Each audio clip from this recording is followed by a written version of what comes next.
Welcome to the Tech Egg. Don't get scrambled. Enjoy the video. You begin by collecting essentials and acting immediately. Inventory devices and pick a primary controller like Home Assistant. Once you have that, segment your network.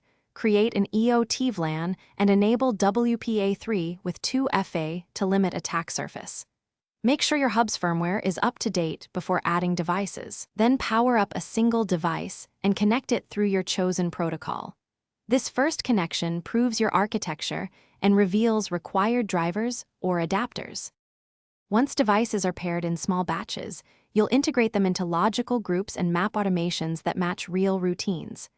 Use YAML for precise control or a visual editor for faster iteration. Either way, define triggers, conditions, and actions clearly. Make sure to implement fail-safes, supervised scripts, or watchdog timers to recover from crashes. Also validate states after actions, so for example, lights and locks report back their true statuses. This prevents cascading automation errors.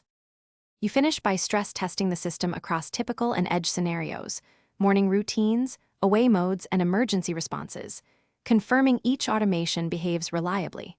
Then deploy backups and put your configuration under version control. Enable remote access only via secure tunnels or VPN. Once live, monitor logs and set alerts for latency, device failures, or power loss so you can react fast. Troubleshooting tip: when automations fail, isolate the last change, reproduce stepwise, and check logs and network segmentation first. Thanks for watching. Consider subscribing if I helped unscramble your problems.